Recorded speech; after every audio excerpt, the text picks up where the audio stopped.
Ng'ekiro kya COVID-19 kyagenda maaso n'okutawaanya nnyaffe Uganda awamu n'ensi yonna, aba Pearl International Film Festival bavuddeyo ne babaka abavubuka be batendese okuguka mu kuzannya n'okutendeka firimu era nga omusomo guno guyindidde makindye. Enteekateeka eno bagamba nti ejja kuyambako abavubuka okubbulukuka okuva mu bwakireereesi ssaako n'okwetandikirawo emirimu. Omukwanyaganya wa Pearl International Film Festival Madrid Nabukeera ategeezezza nga bwe baanukudde omulango gw'abavubuka nga babatendeka.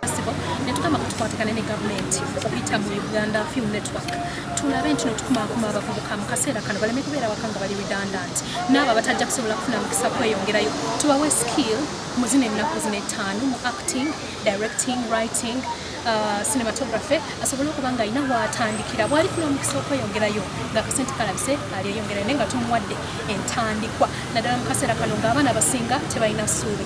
So kyekyali ekiruubirirwa kyaffe nga Pearl International Film Festival mu kaseera kano okulaba nti tuwa omwana omuvubuka ate tutumiza amassuubi. Omu ku basomesa abeetabye mu kusomesa abayizi bano Nkambo Robert Mugerwa ategeeza abavubuka nga bwe basaanidde okutandika n'ekyo balina ate baleme kwekwasa kusoomoozebwa kwonna. Entanda ffe gye tubasibirira kwe kutandika n'ekyo kye balina, kwe kutandika n'ekyo kye bafunyeewo.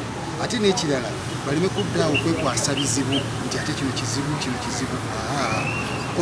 Obukugu bwe bafunye y'entandikwa y'obulamu bwabwe n'okugenda mu maaso.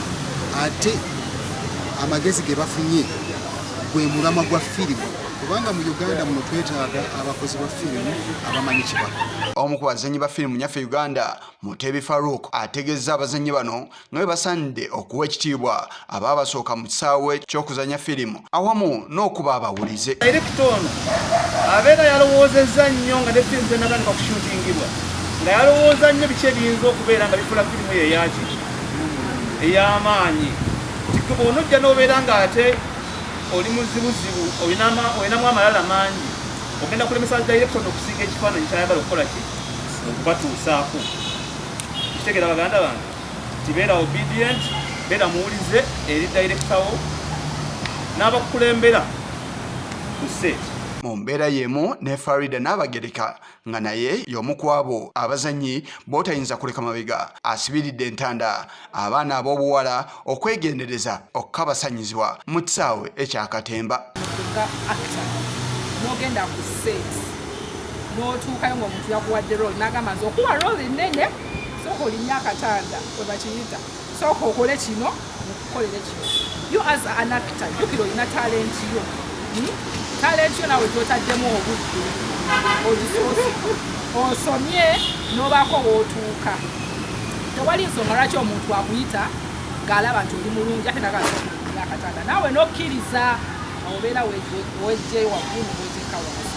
Omuntu aba ayagala okukozesa mu muvi ye akutunuulire ggwe nga ky'osobola okukola akikuwe oderivalinge oba bwe kiba kiganye afune omulala naye not the other way round. Ye akiikiridde abakungu aba Uganda Film Network Osama Mukwaya ayagazisizza abazannyi bano nti firimu kwe kuddibwamu era kwe kutumbula awamu n'okuteekateeka eggwanga erijja.